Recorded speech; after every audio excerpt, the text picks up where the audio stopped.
we're Team Panda, and we research on air pollution, and we are representing Lincoln High School, and my name is Eugene Bowe. I'm Marla Hatchett. I'm Devin Perez. And I'm Carl Velasquez. Our driving question is, to what extent does air pollution affect the society? One of the solutions to air pollution is using greener ways to transport, such as electric cars or bikes. We can also use greener ways to generate energy, such as solar power, windmills, or we can innovate new ways to produce energy.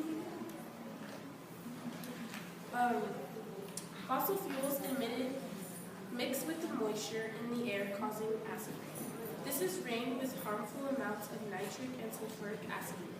In Washington, D.C., the pH level of rainfall is 4.2 compared to an unpolluted rain, which has a pH level of 5.6. Natural soil accommodates the minerals that allow plants to flourish, but acid rain dissolves these essential nutrients and replaces the metallic ions with hydrogen. Acid rain can also cause blemishes on fragile crops like tomatoes and can disintegrate leaves on plants like lettuce or spinach. Acid rain changes the pH of lakes and ponds to toxic levels. This can cause fish and other animals living in the aquatic habitat to die off, and on top of that, fish eggs cannot hatch in acidic water. Haze or smog is when the sun's heat mixes with gases and fine particles in the air. This smog, which can have a negative effect on the environment, becomes stagnant and traps in chemicals, which is then breathed in by humans and animals. This is also known as ground level ozone, which traps heat from the sun closer to the surface of the earth and causes global warming to speed up. NASA's recent study shows that Earth's temperature has increased 1.4 degrees Fahrenheit since 1880. The ozone layer helps prevent sunbeams coming through the Earth. And by year 2020, the ozone layer will be 17% destroyed, causing ice to melt in Antarctica and in the Arctic. This image just shows what the Earth will look like if the ozone layer is destroyed and how the ultraviolet beams come to the ozone. The effects on people. Air pollution causes many people to have problems such as asthma, lung cancer, and heart conditions. The children and seniors are the most vulnerable to these conditions. The main contributors to air pollution are humans, such as cars, trains, or using electricity, and many more different ways. People who are affected by air pollution currently are the Chinese, who have a cloud of smog the size of the entirety of the United States hovering above them. The cloud is 3.9 million square miles wide and is the main reason 350,000 to 400,000 people die prematurely in China each year. The smog is causing schools to get shut down for multiple days on end because it isn't healthy to have children outside in these horrible air conditions. Flights get canceled, industries get shut down, and citizens' lives are put at risk for just breathing. To add up tomorrow, the deaths by air pollution is slowly increasing just from suicide mortality, just from the ambient air pollution that is going around China. And this was researched and inspected in Guangzhou, China, where more deaths or to population ratio is increasing gradually. This image in the air by Nuria Candela. This image visualizes the air pollution in urban areas. The red's supposed to be a higher air pollution in that area, while the blue is meant to be a lower air pollution.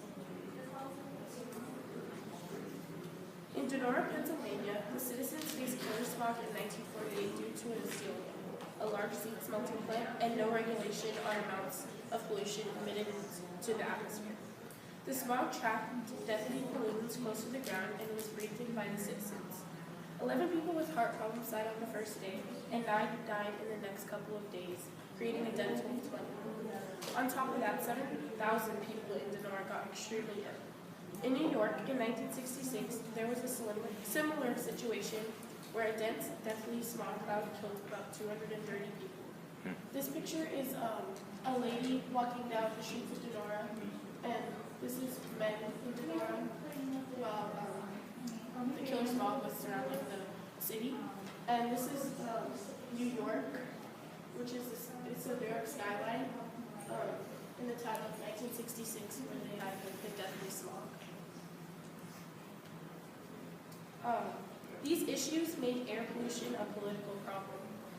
The Clean Air Act of 1955 was the first legislation to address air pollution. This act helped to fund research regarding air pollution. The Air Quality Act of 1967 expanded the studies of air pollutant emissions and monitoring techniques.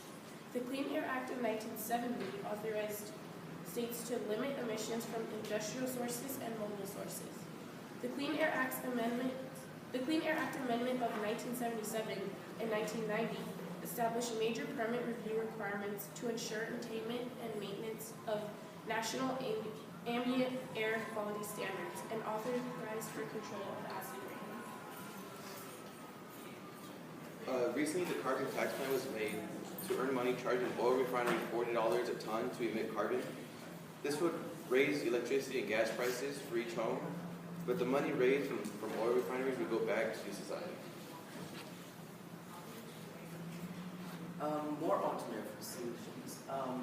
Scientists have created a way of monitoring the pollution by putting a satellite over the ozone layer and having that device over there monitor or tell how much pollution is in the air on top of the ozone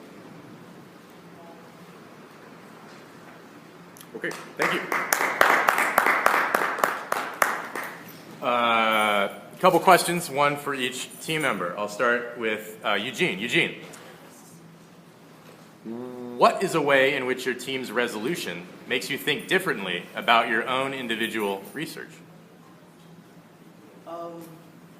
One way that made me think differently about my individual research is how Marlowe's political view of the haze and the acid rain that is surrounded the city. It just made me my individual report just change dramatically, and how I have slowly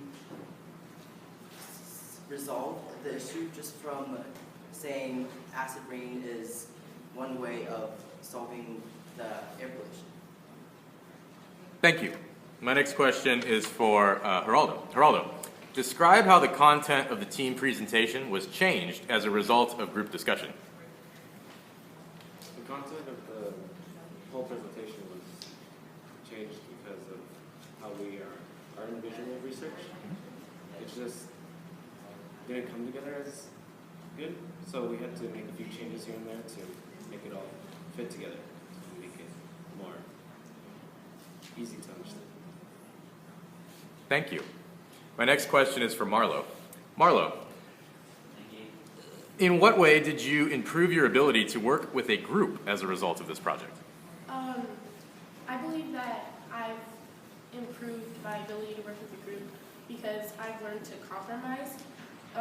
Normally when I'm in a group, I like to be kind of the leader, and in this type of situation where everyone has their individual research and comes together to make one whole project, it really shows me that everyone has like different ways of doing things, and that sometimes in order to like make things work, you have to compromise. Thank you. My last question is for Devin. Devin, reflecting on your colleagues' work, which one had the greatest impact on your overall understanding of the problem your group identified?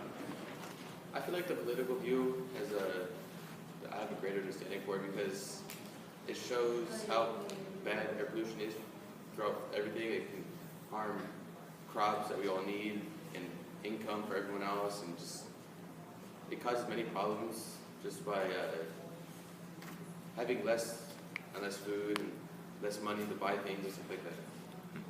Thank you.